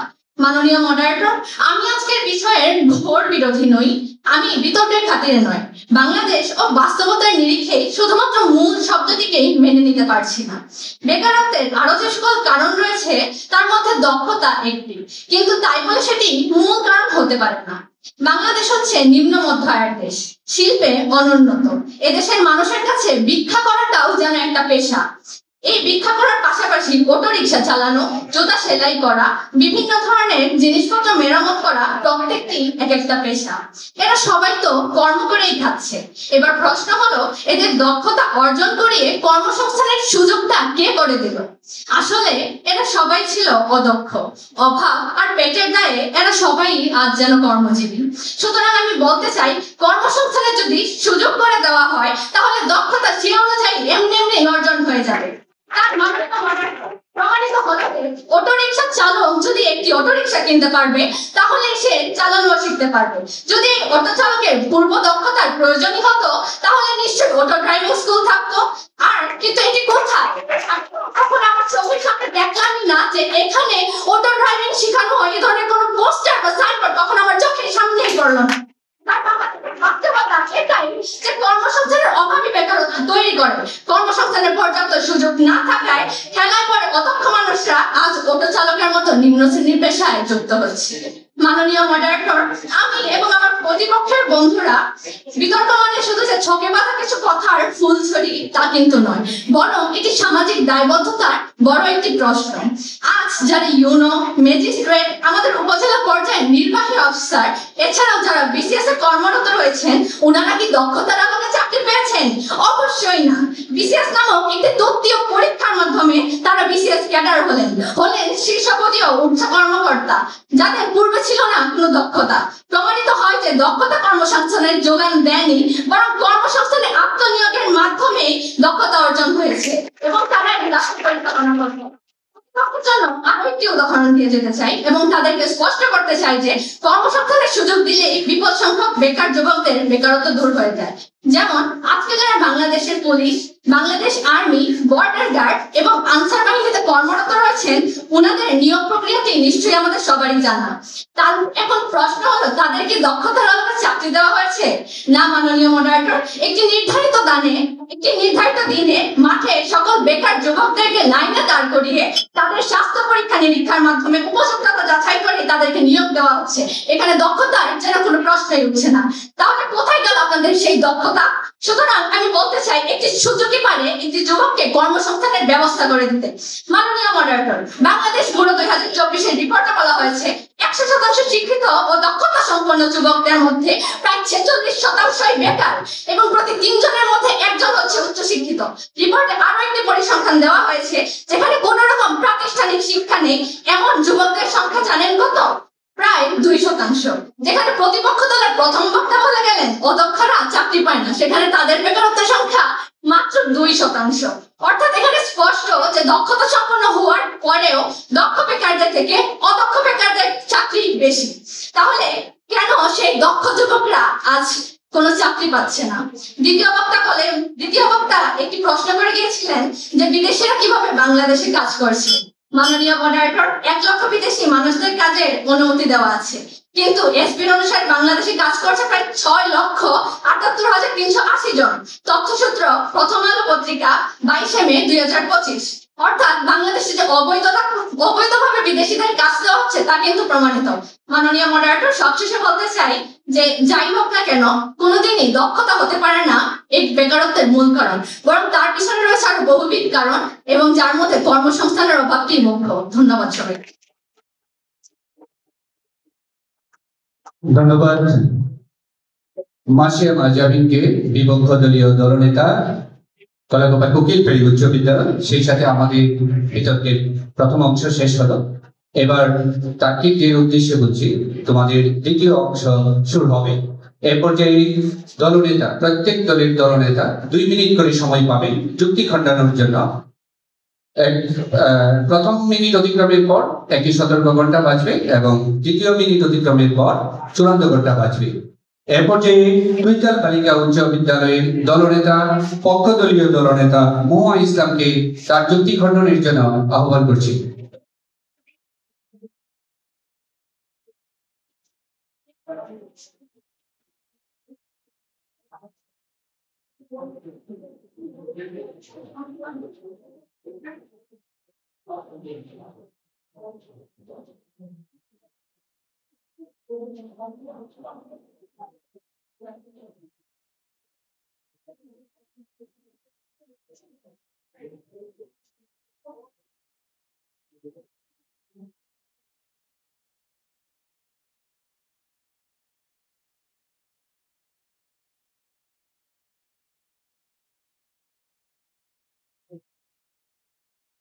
যে শেখে সে সবসময় বেকার হয় কি? যে শেখে না সে সবসময় চাকরি পায় কি? ধন্যবাদ মাননীয় মডারেটর, আমাকে পুনরায় কিছু বলার সুযোগ করে দেওয়ার জন্য। সম্মানিত বিচারক, প্রতিপক্ষের বক্তব্য শুনে আমি শুধু বলতে চাই, বাস্তবতা তাদের কথার বিপরীত। চাকরি না পেলে হতাশ হই না, বরং নিজেকে জিজ্ঞাসা করি আমি কি সত্যি দক্ষ। মাননীয় মডারেটর, আমার প্রতিপক্ষ দল আমাদের কাছে তাদের কিছু যুক্তি রেখে গেছে, কিন্তু অতীব দুঃখের সাথে বলছি আপনাদের যুক্তি অপ্রত্যাশিত। আমি খুবই হতাশ হয়েছি আপনাদের যুক্তি শুনে। তারা বলেছে চাকরির সুযোগ নেই বলে বেকারত্ব বাড়ছে। চাকরি নেই, ভুল। চাকরির চাহিদা ও যোগ্যতার মিল নেই বলে সমস্যা হচ্ছে। বাংলাদেশে প্রতি বছর হাজার হাজার পদ খালি থাকে, বিশেষ করে টেকনিক্যাল, আইটি ও স্বাস্থ্য খাতে, কিন্তু উপযুক্ত দক্ষ প্রার্থী পাওয়া যায় না। তাহলে চাকরির অভাব নয়, দক্ষতার অভাবই আসল কারণ। তারা বলেছে সরকার পর্যাপ্ত চাকরি তৈরি করতে পারেনি, কিন্তু যদি দক্ষ প্রার্থী না থাকে তাহলে সেই চাকরি ভরাট হবে কি করে? সমস্যার মূলকে কর্মসংস্থানের অভাব না দক্ষতার অভাব? মাননীয় মডারেটর, তারা আজকে বিষয়টা হয়তো ভালো করে লক্ষ্য করেনি। তারা এখানে বলেছে বেকারত্ব, কিন্তু বিষয় কিন্তু আসলে দক্ষতার অভাব। সুতরাং আপনার আগে বিষয়টির দিকে লক্ষ্য করুন। মাননীয় মডারেটর, একটি কথায় আছে ভরা কলসি বাজে বেশি, অর্থাৎ আপনার কাছে দক্ষতাই নেই, কিন্তু আপনি সেখানে বড় বড় কর্মসংস্থান করার স্বপ্ন দেখছেন। এছাড়া মাননীয় মডারেটর, তারা বলেছে যে বড় বড় বিসিএস ক্যাডার এগুলো কিভাবে হচ্ছে। মাননীয় মডারেটর, তাদের মধ্যে যদি শিক্ষার দক্ষতাই না থাকে তাহলে তারা কিভাবে বিসিএস ক্যাডার হবে? একটা অটোরিকশা চালকের মধ্যে যদি সেই ড্রাইভিং করার দক্ষতাই না থাকে তাহলে তারা কিভাবে ড্রাইভিং করবে? মাননীয় মডারেটর, সুতরাং সবকিছু পদে কিন্তু দক্ষতা থাকে। তাই আমি এবং আমার দল কিন্তু সুদৃঢ়ভাবে এর পক্ষে অবস্থান করবো এবং প্রমাণ করে দিয়ে যাবো যে দক্ষতার অভাবে বেকারত্বের মূল কারণ। মাননীয় মডারেটর, তারা আরো বলেছে প্রশিক্ষণ বা শিক্ষা ব্যবস্থা ঠিক মতো নেই। সঠিক শিক্ষায় দক্ষতার ভিত্তি তৈরি করে, প্রশিক্ষণ সঠিকভাবে নেওয়া হলে বেকারত্ব উল্লেখযোগ্য হারে কমে। সুতরাং বলা যায়। এছাড়া তারা আরো বলে গেছে আমার দলের দ্বিতীয় বক্তা নাকি এই শিক্ষা ব্যবস্থার বিরোধিতা করেছে, কিন্তু সেই কিন্তু এই শিক্ষা ব্যবস্থার ত্রুটিগুলো কিভাবে সংশোধন করা যায় সেগুলো কিন্তু তারা উত্তর দিয়ে গেছে। মাননীয় মডারেটর, তারা আরো বলেছে পারিবারিক পরিস্থিতি বেকারত্বের মূল কারণ। এটি পারস্পরিক কারণ মাত্র, মূল সমস্যা হলো দক্ষতার অভাব। দক্ষ মানুষ যে কোনো পরিস্থিতিতে চাকরি খুঁজে নিতে পারে, এছাড়া তার দক্ষ চাকরির জন্য আরো মানুষ গড়ে তুলতে পারে। সুতরাং বলা যায় ডিগ্রি হাতে নিয়ে বসে থাকা যেমন শূন্যের মধ্যে গণিত করার মতো। সুতরাং আগে আপনারা দক্ষতা বাড়ান, এরপর আপনার ডিগ্রি হাতে নিয়ে কাগজ কলম নিয়ে বসে থাকবেন। যে তরুণ নিজেকে দক্ষ করে তুলছে তার জন্য পৃথিবীর কোনো কোণে বেকারত্ব নেই, আর যে দক্ষতা অর্জনে উদাসীন তার হাতে শুধু সার্টিফিকেট কিন্তু দক্ষতা নেই। মাননীয় মডারেটর, দক্ষতার অভাবে বেকারত্বের মূল কারণ। কারণ যেখানে দক্ষতা সেখানেই কর্মসংস্থান, যেখানে দক্ষতার অভাব সেখানে বেকারত্ব। দক্ষতা ছাড়া ডিগ্রি শুধু কাগজ, দক্ষতা ছাড়া জীবন শুধু ছায়া। এই বলে আমি আমার যুক্তি খণ্ড শেষ করতে চাই। ধন্যবাদ মাননীয় মডারেটর, ধন্যবাদ সবাইকে।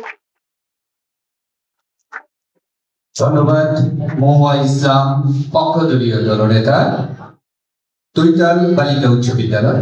এ পর্যায়ে 2 মিনিট সময় পাবে বিপক্ষ দলীয় দলনেতা মাসিয়া মাজাবি, কলাগোপা কুকিলপেড়ি উচ্চ বিদ্যালয়। তার যুক্তি খণ্ডনের জন্য রায়সা আহ্বান করছি।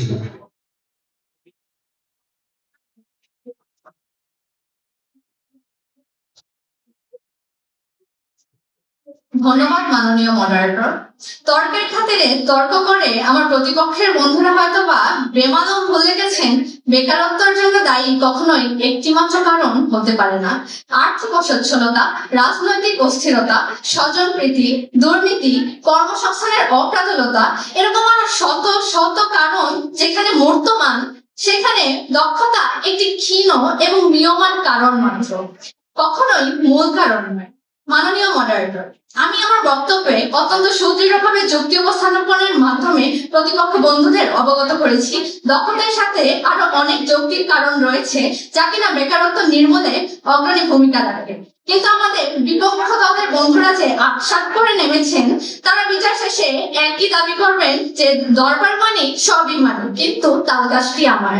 যাই হোক, প্রতিপক্ষ দলকে আরেকটি কথা বলতে চাই যে তৃতীয় বক্তা নিজেই বলে গেলেন যে কর্মীরা বিদেশে সুযোগ পেলেও বাংলাদেশে বসে থাকে কেন। আচ্ছা, আমার প্রশ্ন, বাংলাদেশের প্রেক্ষাপটে তরুণদের এমন কি দক্ষতার অভাব ছিল যে তারা বিদেশে গিয়ে চাকরি করছে কিন্তু বাংলাদেশে চাকরি পায়নি? আরেকটি, তিনি বলেছেন যে ভারত শ্রীলঙ্কা থেকে মানুষ এসে কাজ করছে বাংলাদেশে। আসলে এটি হচ্ছে অবৈধ সব চাকরি করার জন্য যত সংস্থা সেখানে। সেখানে বাংলাদেশে যেখানে 1 লক্ষ মানুষকে অনুমোদন দেওয়া আছে যে বিদেশ থেকে মানুষ চাকরি করতে পারবে শুধুমাত্র 1 লক্ষ, সেখানে বাংলাদেশে কিনা কাজ করছে 6 লক্ষের অত্যাধিক মানুষ।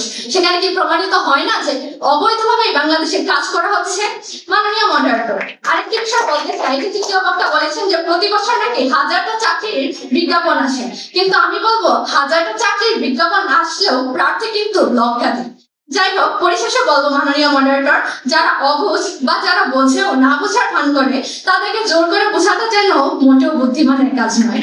মনে হয় ফিলোসফি, সাইকোলজি আর যুক্তিবিদ্যা তাদের কাছে অকেজো হয়ে গেছে।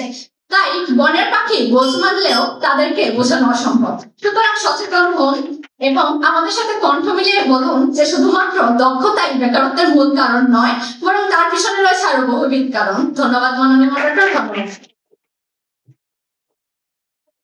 ধন্যবাদ মার্শিয়াম। আজ আমি যুক্তি খণ্ডন পর্বে শেষ তার্কিক ছিল। এ পর্যায়ে আমাদের বিতর্কের মূল পর্ব শেষ হলো। এখন ফলাফল রূপায়ণের পালা। এখন ফলাফল তৈরি হবে, এতে কিছুক্ষণ সময় লাগবে, আমাদের একটু অপেক্ষা করতে হবে। আর এই সময়টুকু আমরা আমাদের আজকে যারা অতিথি এসেছেন এবং আমাদের মডারেটর রয়েছেন তাদের মুখ থেকে মূল্যবান কিছু কথা শুনতে থাকবো, আর আমরা ফলাফল প্রস্তুত করতে থাকবো।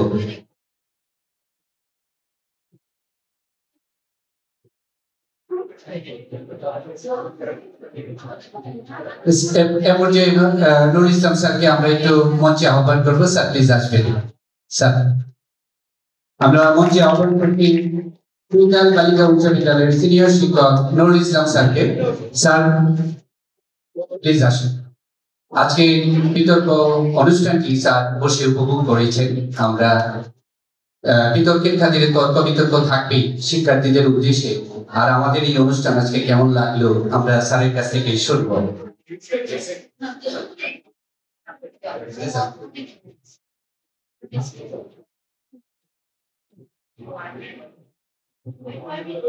শ্রদ্ধা প্রধান শিক্ষক, আমাদের প্রিয় শাহন স্যার, এই উপজেলা শিক্ষক সমিতির সভাপতি, অন্যান্য বিদ্যালয় হতে আগত শিক্ষক মন্ডলী এবং বিচারক মন্ডলী, প্রিয় স্নেহের শিক্ষার্থীবৃন্দ, সবার প্রতি আমার সালাম, আসসালামু আলাইকুম। প্রিয় শিক্ষার্থীবৃন্দ, কোন এক সময় আমি সেই 86 সাল থেকে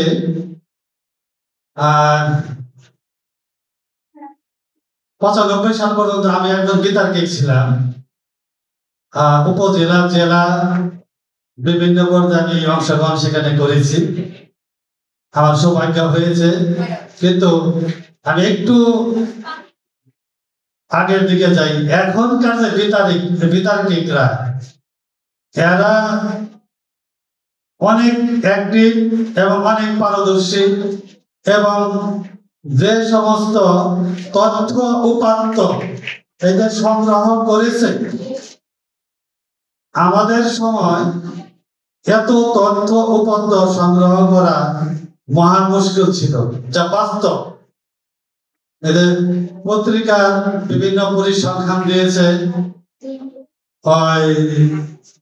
পক্ষ এবং বিপক্ষ, চাকরির ক্ষেত্রে দক্ষতার অভাব এবং প্রশাসনের যে নিয়োগ, অনেক তথ্য সেখানে উপস্থাপন করেছে এবং উপাত্ত সেখানে সংগ্রহ করে বলেছে। তাহলে তুমুল ভাবে এই তর্কের খাতিরে বিতর্ক হয়েছে। এরপরে যে কোনো এক পক্ষ তো সেখানে আসবেই। যাই হোক, তবে আমার কাছে খুবই ভালো লাগছে বিতর্ক। পক্ষ এবং বিপক্ষ উভয় দলই ভালো করেছে। সবাই, আমার যদি ওইরকম কোনো থাকতো তাহলে আমি আর কি বলবো, তাহলে 2 দলকেই জিতিয়ে দিতাম, কিন্তু সেই ক্ষমতা তো নাই। ঠিক আছে, আমি সেই পরিবারের কথা আবারও বলি। এই যুগের শিক্ষার্থীরা অনেক অ্যাক্টিভ এবং অনেক পারদর্শী, এবং যথেষ্ট পরিমাণ এরা এই খোঁজ খবর রাখে, সাহসীও বটে।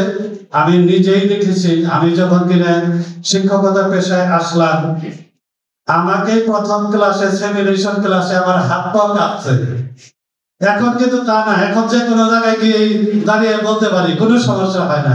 কিন্তু পরীক্ষার হলেও দেখেছি কলম ধরতে পারে না, সে আজ থেকে 30 বছর আগের কথা। কিন্তু এখনকার যুগের শিক্ষার্থী যথেষ্ট এক্সপার্ট। আমাদের স্যারে ওকে আমি একটা গল্প শুনেছি, স্যারে নাকি গেছে যে পরীক্ষার সময় অসুস্থ হয়ে পড়েছিলেন, পরবর্তীতে স্যারে পরীক্ষা দিয়েছে, ভালো ফলাফল করেছে। তো আমি আর সময় নষ্ট করব না, ফলাফল তৈরি হচ্ছে, আশা করা যায় ফলাফল একটা আসবে। আমি তোমরা যারা পক্ষে এবং বিপক্ষে যুক্তি তর্ক করেছ, যারা শিক্ষার্থীরা আছে, আমি সবাই এবং এখানে যারা শিক্ষক মন্ডলী যারা উপস্থিত আছে সবারই এবং বিচারক মন্ডলী যারা উপস্থিত আছে সবারই সুস্বাস্থ্য কামনা করে আমি আমার বক্তব্য শেষ করছি। ধন্যবাদ সবাইকে। আমাদের সাথে সারাক্ষণ সময় দিলেন সিনিয়র সাংবাদিক জনাব ফারুক আহমেদ, ওনাকে দুটি কথা বলার জন্য।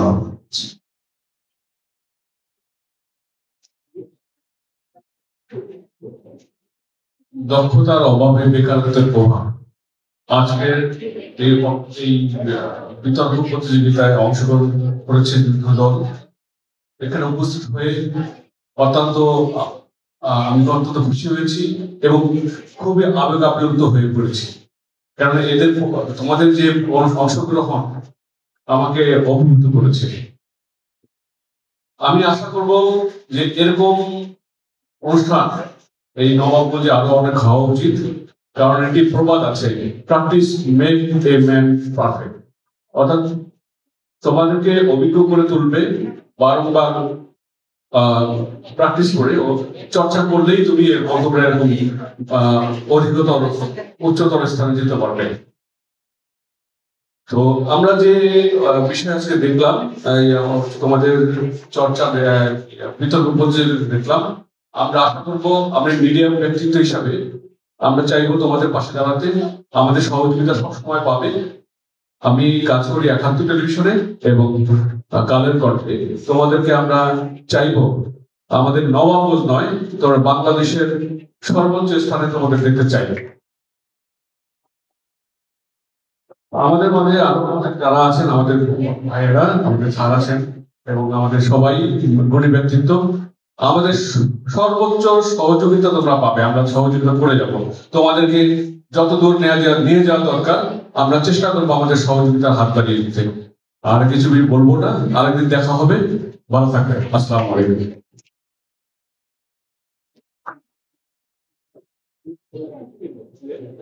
আমাদের সম্মানিত বিচারক জনাব আল মেরাজ, উনি তোমাদের উদ্দেশ্যে দুটি কথা বলবেন। আজকের এই যে বিচার কার্য সম্পন্ন হয়েছে, আমি কিন্তু খুবই কনফিউজ, কাকে বাদ দিবে এটা আমি কিন্তু বিব্রতকর সিচুয়েশনে পড়ে যেতাম আমি যদি বিচারক হতাম। তো কিছু কথা বিচারকদের কাছ থেকে শুনি। আমাদের প্রথম রাউন্ডের যে বিতর্ক গুলো ছিল সেখানে আমি গতকালকে দেখেছি কিছুটা ছেলে মেয়েদের মধ্যে যারা অংশগ্রহণকারী তাদের মধ্যে কিছুটা আড়ষ্টতা ছিল, জড়তা ছিল। আজকে কিন্তু একেবারে তারা প্রস্ফুটিত নিজেকে সম্পূর্ণ উজাড় করে দিয়ে বলার চেষ্টা করেছে। আমার কাছে খুবই চমৎকার লেগেছে। আশা করছি এরপরে যে সেমিফাইনাল রাউন্ড হবে, এই পর্বে যারা বিজয়ী হবে তাদের সাথে সেন্ট ইউফ্রেজিস বালিকা উচ্চ বিদ্যালয় এন্ড কলেজের সাথে তোমাদের সেমিফাইনাল রাউন্ড হবে। যারা বিজয়ী হবে সেখানে আমরা আরো প্রাণবন্ত ভাবে উপভোগ করব। আমার কাছে আমাদের 2 দিন যাবতই খুব চমৎকার লাগছে। তো আমাদের বিচারকদের কাছ থেকে কিছু শুনি। সম্মানিত শিক্ষক, পত্র প্রতিষ্ঠান এবং আজকের এই বিতর্ক প্রতিযোগিতার সম্মানিত মডারেটর, উপস্থিত রয়েছেন সম্মানিত বিচারক মন্ডলী, আজকের অনুষ্ঠানের সম্মানিত অতিথি, বিদ্যালয় থেকে আগত সম্মানিত শিক্ষক মন্ডলী এবং পক্ষ ও বিপক্ষের বিতার্কিক এবং প্রিয় ছাত্রছাত্রীবৃন্দ, আসসালামু আলাইকুম। বিতর্ক প্রতিযোগিতা, সেখানে বিচারকের দায়িত্ব পালন করা খুবই কঠিন একটা কাজ। আমরা গতকালকেও বিতর্ক প্রতিযোগিতা শুনেছি, আজকেও প্রতিযোগিতা শুনছি।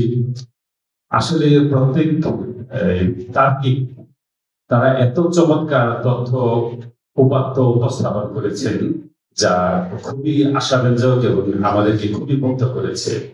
বিভিন্ন রেফারেন্স তারা উপস্থাপন করেছেন, বিভিন্ন পত্রিকার তথ্য তারা সংগ্রহ করেছেন। এটা আমাদেরকে আশান্বিত করে। যারা তর্ক করতে জানেন, বিতর্ক করতে জানেন, এই বিতর্কের মধ্যে তারা ভবিষ্যতের নেতৃত্বের গুণাবলী অর্জন করতে পারবে। তারা ভবিষ্যতে চমৎকার ভাবে সংসদীয় গণতন্ত্রের যে মূল বিষয়াবলী, সেই বিষয়াবলী উপস্থাপন করবে। আমরা যুক্তি নির্ভর, তথ্য নির্ভর বিষয়ে বিতর্ক করব, কিন্তু কোনো ঝগড়া করব না। আমরা যেটা সঠিক সেই বিষয়টুকু আমরা মেনে নেওয়ার দক্ষতা অর্জন করব। এটি হচ্ছে আমাদের বিতর্কের মূল উদ্দেশ্য। তবে গতকালকের বিতর্কে একই বিষয়ে বিতর্ক ছিল। তো বিপক্ষ দলের কাছ থেকে যে বিষয়টুকু আমি প্রত্যাশা করেছিলাম সেই বিষয়টুকু গতকালকে আমি পাইনি, কিন্তু আজকে যদিও সেটা কাঙ্ক্ষিত বিষয়টা পেয়েছিলাম, এই ব্যাপারটা আমার কাছে খুব ভালো লেগেছে। বিপক্ষের বিচার করতে আমাদের অনেক বেগ পেতে হয়েছে। স্যার বলেছেন যে আমার যদি ক্ষমতা থাকতো দুই পক্ষকেই চ্যাম্পিয়ন করে দিতাম, ভালো লাগতো। আমরাও যদি দুই পক্ষকেই চ্যাম্পিয়ন করতে পারতাম আমাদের ভালো লাগতো। সবাই সম্ভাবনাময় এবং আগামীতে তারা অনেক ভালো করবে এই প্রত্যাশা করছি। আমি নিজেও ব্যক্তিগত জীবনে বিতর্কের প্রতিযোগিতা অংশগ্রহণ করেছি। আমি নবাবগঞ্জ কলেজের পক্ষ থেকে বিটিভিতে সুযোগ পেয়েছিলাম। অবকাঠামোগত উন্নয়নী দরিদ্রতার মূল কারণ, এই টপিক্সের উপর বিতর্ক প্রতিযোগিতা অংশগ্রহণ করবার সুযোগ পেয়ে আমি যেন আমার সেই শৈশবে চলে গেলাম বা আমার কৈশোরে চলে গেলাম। তাদের বিতর্ক শুনে খুব ভালো লাগছে। সবার জন্য শুভকামনা রইল এবং ভবিষ্যৎ মঙ্গল কামনা করছি। অনেক অনেক ধন্যবাদ। ধন্যবাদ স্যারকে, দিক নির্দেশনামূলক সুন্দর কথা বলেছেন। আজকের বিতর্কের স্যার।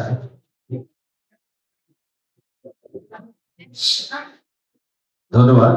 আজকের এই বিতর্ক প্রতিযোগিতা উপস্থিত সকল শিক্ষক মন্ডলী এবং বিতার্কিক যারা আছেন, ছাত্রছাত্রী বৃন্দ, সবাইকে শুভেচ্ছা এবং অভিনন্দন। অত্যন্ত চমকপ্রদ উপস্থিতির মধ্য দিয়ে তারা যে বিতর্ক প্রতিযোগিতা করেছে তত মনোরম পরিবেশ, এটা খুব ভালো লেগেছে। এবং দুটি দলই অত্যন্ত চমৎকার ভাষা উপস্থাপন এবং তথ্য বিশ্লেষণের মধ্য দিয়ে তারা তাদের বিতর্ক প্রতিযোগিতাকে তুলে ধরেছেন। এটা আসলে আমাদের আশা সঞ্চার করেছে। আমার মনে হয় যে এই ধরনের প্রতিযোগিতাগুলো আন্তঃ স্কুল পর্যায়গুলোতে প্রতিটি উপজেলায় গড়ে তোলা উচিত। এতে আমাদের শিক্ষার্থীরা আরো বেশি মেধাবী, প্রতিভাময়ী এবং জানার আগ্রহ বাড়বে, উৎসাহ থাকবে। আমরা অত্যন্ত বিচক্ষণ একটি প্রজন্ম তৈরিতে আমরা এগিয়ে যেতে পারবো। আমি আশা করব শিক্ষকরা যাতে ভবিষ্যতে এই ধরনের সন্তানদেরকে, ছাত্রছাত্রীদেরকে, তাদেরকে এই ধরনের কর্মসূচির মধ্য দিয়ে আরো সুচারু এবং বিচক্ষণতার দিকে নিয়ে যায়, তাহলে আমরা জাতি হিসাবে আরো এগিয়ে যেতে পারবো। তবে চমৎকার কথা বলেছে দুটি পক্ষই। আসলে কেউ কাউকে ছেড়ে যায়নি। বলার ভঙ্গিমা, উপস্থাপনা সবকিছুতেই যেন এক ধরনের আলাদা ধরনের দৃষ্টিভঙ্গি ছিল, তাদের প্রস্তুতি ছিল। সুন্দর বলেছে। তাদের সকলের বিজয়ী এবং বিজিত বা পরাজয়ী সব দলের জন্যই আমাদের শুভকামনা থাকবে যে আগামীতে তারা আরো ভালো করবে। এই প্রত্যাশা রেখে আমি আমার বক্তব্য শেষ করছি। ধন্যবাদ সবাই। এখন যে আমাদের বিচারক মন্ডলীর আরেকজন রয়েছে, পার্থপ্রতিম বিশ্বাস, বাংলাদেশ টেলিভিশনে যা নিয়মিত অনুষ্ঠান থাকে। তিনি মূলত একজন ফোক সিঙ্গার। তিনি ফোক সিং খুব ভালোবাসেন, আর বাংলাদেশের জনপ্রিয় সব তারকাদের সাথে ওনার প্রোগ্রাম নিয়মিত প্রযোজিত হয়। এশিয়ান টেলিভিশনে নিয়মিত এই প্রোগ্রামটা হয়ে যাচ্ছে ইত্যাদি। তো পার্থপ্রতিম বিশ্বাস স্যারকে কিছু বলার জন্য আহ্বান করছি। ধন্যবাদ স্যারকে। আমি সকলকে ধন্যবাদ জানাচ্ছি। শুভ সকাল। আজকের এই আন্তঃ স্কুল বিতর্ক প্রতিযোগিতা আয়োজকদেরকে ধন্যবাদ জানাচ্ছি। আজকের মডারেটর এবং সম্মানিত বিচারক মণ্ডলী সহ অংশগ্রহণকারী সকলকে ধন্যবাদ জানাচ্ছি। আমি স্যাররাও বলেছেন বিচার কার্য করা আসলে খুব কঠিন কাজ, তারপরেও যেহেতু একটা প্রতিযোগিতা সেই মাধ্যমে যেতে হয় বিচারের মধ্য দিয়ে। সেখানে কেউ জয়ী হবে কেউ বিজয়ী হবে, তবে বিতার্কিক হয়ে ওঠাটা খুবই গুরুত্বপূর্ণ। আমি ছাত্র জীবন থেকে নিজেও বিতর্ক করেছি, এখনো আমি আমার বিশ্ববিদ্যালয়ের একটি বিতর্ক সংগঠনের সাথে যুক্ত। তো বিষয়টা হচ্ছে আমি দুইটা বা তিনটা বিষয় একটু বলতে যাচ্ছি।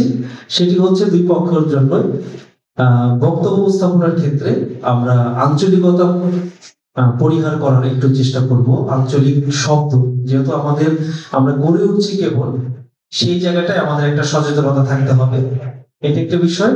আরেকটি বিষয় হচ্ছে আমাদের দেখে বলার যে একটা ব্যাপার থাকে, মানে আমরা স্ক্রিপ্টটা আমাদের কাছে থাকবে, সেটা বুলেট পয়েন্টে থাকলে একটু ভালো হয়। আর যদি স্ক্রিপ্টটা সম্পূর্ণ থাকে, আমি যদি সম্পূর্ণটাই দেখে বলি, সেটা আসলে কিন্তু পাঠ করা হয়ে যায় অনেক সময়। তো সেই জায়গাটা আমরা একটু যদি সচেতন থাকি, তাহলে আমরা আগামী দিনগুলোতে আরো ভালো করতে পারবো। আরেকটি ব্যাপার হচ্ছে প্রশ্নটা খেয়াল করা। এটা মানে আমার যতগুলো বিতর্ক বঞ্চিত হয়েছে সেখানে আমার মনে হয়েছে যে এক পক্ষ যখন একজন বক্তা যখন বক্তব্য উপস্থাপন করছে, সে কয়টা প্রশ্ন দিয়েছে, আমি কিন্তু প্রত্যেক বক্তার প্রশ্ন সংখ্যা লিখেছি দুই পক্ষে, কিন্তু অপর পক্ষ ঠিক এক্সাক্ট ওই প্রশ্নটার অ্যান্সারটা মানে সংখ্যাগত দিক দিয়ে হয়তো দুইটা দিয়েছে, আরেকটা প্রশ্ন রয়ে গেছে, এরকম হয়েছে। এই জায়গাটায় আমরা একটু সচেতন থাকবো। এখানে কিন্তু বিতর্কের একটি বড় মাঠ সংরক্ষিত থাকে, যে আমরা প্রশ্নটা মানে উত্তর দিতে পারছি কিনা সঠিকভাবে। এটা তাৎক্ষণিক যুক্তি খণ্ডনের একটা প্রক্রিয়া। তো আমার পক্ষ থেকে এইটুকুই পরামর্শ থাকবে। আমাদের আজকের এই আয়োজকদের আবারও ধন্যবাদ জানাচ্ছি এবং সবার সুস্বাস্থ্য এবং সর্বাঙ্গীন মঙ্গল কামনা করছি। অনেক ধন্যবাদ সবাইকে। ধন্যবাদ স্যারকে। আমি দিক নির্দেশনামূলক বক্তব্য দিয়েছেন। তিনি বলেছেন আসলে আমাদের তার্কিক হয়ে ওঠাটাই মূল লক্ষ্য, বিতর্কের মূল বিষয়। আমরা যুক্তি তর্কগুলো আরো শিখবো, আরো জানবো। ভবিষ্যতে আমরা আরো যাতে সুচারু একজন ওরেটর হতে পারি, একজন ভালো বক্তা হতে পারি, আমরা সেদিকে খেয়াল রাখবো। এটা বিতর্কের মূল কথা। আর যে কোনো বিষয়কে যুক্তি তর্কের মাধ্যমে বিশ্লেষণ করে একটি যৌক্তিক প্ল্যাটফর্মে নিয়ে আসা, এই ধরনের মনস্তাত্ত্বিক যে একটি প্রক্রিয়া, এগুলো তার্কিকদের মধ্যে গড়ে ওঠে। তো যাই হোক, এ পর্যায়ে আমরা বিচারক মন্ডলীদের কথা শুনলাম, অতিথিদের কথা শুনলাম। সবাই ফলাফলের জন্য অধীর আগ্রহে বসে আছো। এক্ষেত্রে আবার বলতে চাই, আজকের বিতর্ক প্রতিযোগিতা যেটা আয়োজন করেছে ডিবেটিং ক্লাব কলাকুপা কোকিলবেড়ি উচ্চ বিদ্যালয়, এবং আমাদের এই প্রোগ্রামটি স্পন্সর করেছে TN Educare, Japanese language centre. এটা বাগমারায় অবস্থিত, যেখানে জাপানি ভাষা শেখানো হয়। আর এটার অধিকর্তা হলেন মোহাম্মদ সাগর। তিনি বাংলাদেশ থেকে অনেক তরুণদের জাপানে মাইগ্রেট করে থাকেন, জাপানে অভিবাসনের সুবিধা করে দেন।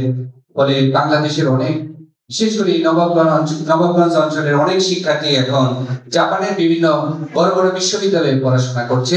সেই সাথে যারা বেকার রয়েছে, তারা একটি সুলভ মূল্যে তারা যেতে পারছে জাপান, এবং সেখানে কর্মসংস্থানের সুযোগ করে দিচ্ছে মোহাম্মদ সাগর। আপনারা এই মোহাম্মদ সাগরের সাথে যোগাযোগ করতে পারেন, এবং সেই সাথে জাপান এডুকেয়ার থেকে জাপানি ভাষা শিখে সহজেই জাপান যাওয়া যেতে পারে। এক্ষেত্রে সহায়ক ভূমিকা পালন করবে টিএন এডুকেয়ার।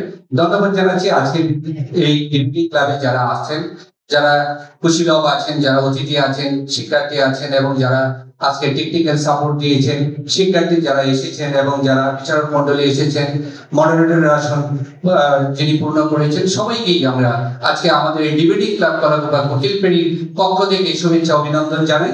এ পর্যায়ে ফলাফলের পালা, আর ফলাফল ঘোষণার জন্য মাইক্রোফোন তুলে দিচ্ছি আমাদের আজকে যিনি সম্মানিত মডারেটর আছেন, ওনার কাছে ফলাফল অলরেডি পৌঁছেছে, উনি ফলাফল ঘোষণা করবেন। ধন্যবাদ। তো আমরা আর অপেক্ষা না করি, এখন বিচার কার্য সম্পন্নের পরে সবাই ফলাফলের অপেক্ষা করছে। তো আমরা একটা জোরে করতালি দিতে চাই।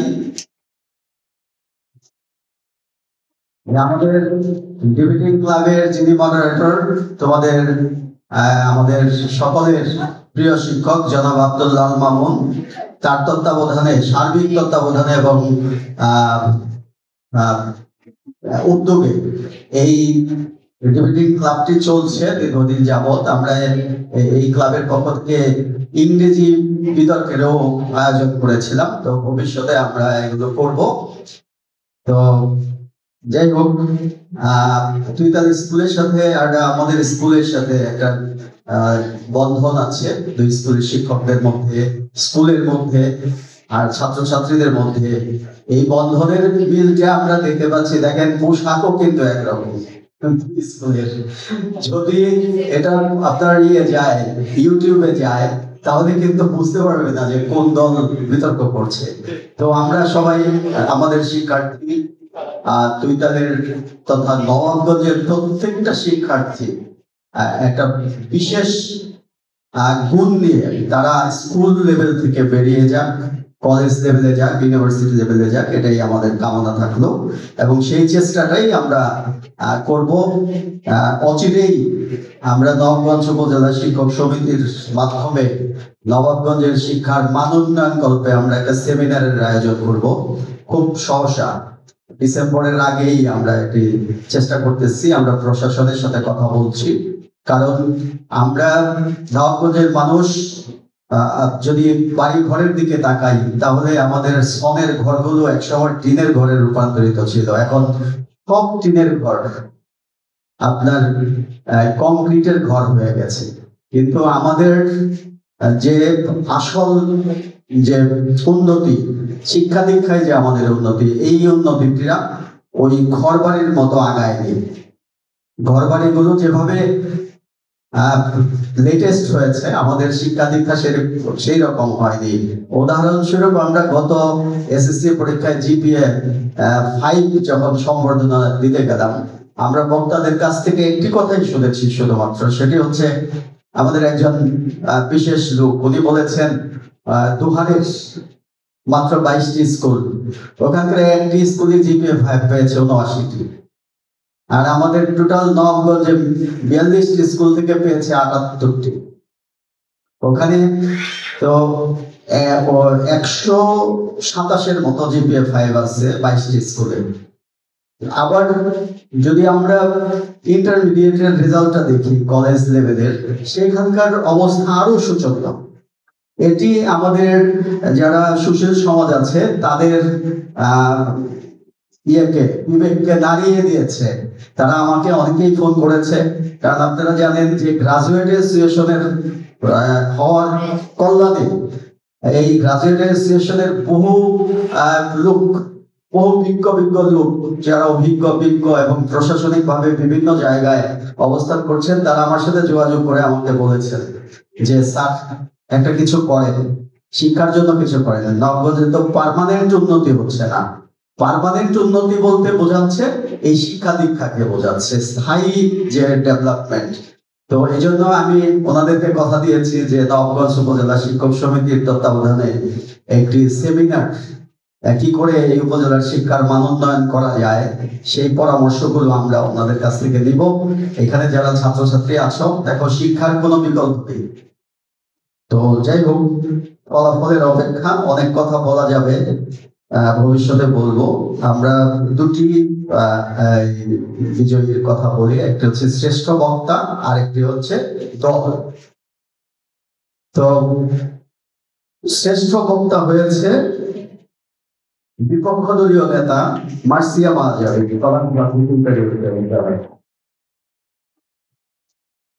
আসো, তোমার পুরস্কার স্যার দেন আপনার তিনজনের নাম।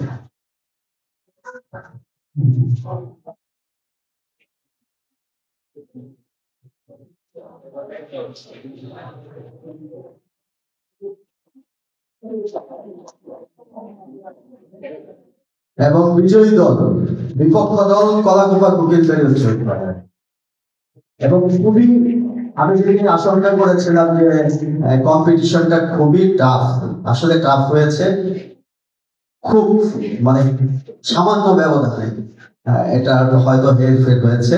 তো ধন্যবাদ এবং অভিনন্দন জানাচ্ছি তুইতাল বালিকা উচ্চ বিদ্যালয়কেও, তারা এত চমৎকার ভাবে এই প্রতিদ্বন্দ্বিতা করেছে এবং তারা অংশগ্রহণ করেছে আমাদের সাথে। তো আমরা তোমাদেরকে ধন্যবাদ জানাচ্ছি। তোমরা ভবিষ্যতে, আমি জানি যে তুইতাল স্কুল আমাদের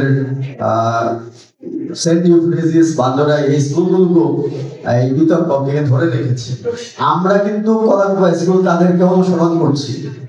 সত্যি আমি যখন থেকে হেডমাস্টার তখন থেকেই কিন্তু মিশনারি স্কুলগুলো যেগুলো আছে সেগুলোতেই আমি বেশি যাই এবং তাদের যে কার্যক্রম এগুলো আমি পর্যবেক্ষণ করি, খুব ভালো লাগে, বিশেষ করে আপনাদের সহশিক্ষা কার্যক্রম। তো আমি তুইতাল স্কুলে অনেকবার গিয়েছি, ভবিষ্যতেও যাব। তোমাদের জন্য আরো শুভকামনা রেখে আমার বক্তব্য শেষ করছি। আসসালামু আলাইকুম। ধন্যবাদ। একটি ঘোষণা রয়েছে, যে সকল ছাত্রীরা আজকে এসেছে অংশগ্রহণ করেছে তাদের জন্য একটি ঘোষণা। যারা আজকে বিতর্ক প্রতিযোগিতায় বিজয়ী হয়েছ, তোমাদের সাথে আগামীকাল রয়েছে সেন্ট ইউফ্রেজিয়াস স্কুল এন্ড কলেজের সাথে বিতর্ক প্রতিযোগিতা। তো তোমরা প্রস্তুতি গ্রহণ করবে।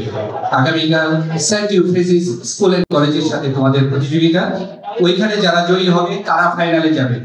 আজকের এই প্রতিযোগিতায় যারা অংশগ্রহণ করেছ তোমরা সবাই ভালো করেছ। তুইতাল স্কুল থেকে যে সকল শিক্ষক শিক্ষার্থী এসেছ, আমাদের ডিবেটিং ক্লাবের পক্ষ থেকে তোমাদের আন্তরিক অভিনন্দন শুভেচ্ছা জানাই। তোমরা ভালো করেছ, মন খারাপ করবে না। আগামী বছর আমরা আরো বড় পরিসরে বিতর্ক প্রতিযোগিতার আয়োজন করব। তোমরা তোমাদের যারা শিক্ষার্থীরা আছে পরবর্তী পর্যায়ে অংশগ্রহণ করবে, তাদেরকে দিক নির্দেশনা দিবে, তাদেরকে প্রস্তুত করবে যাতে তারাও বিজয় অর্জন করতে পারে। সবাইকে সবশেষে অভিনন্দন জানিয়ে আজকে মতো বিদায় দিচ্ছি। আল্লাহ হাফেজ।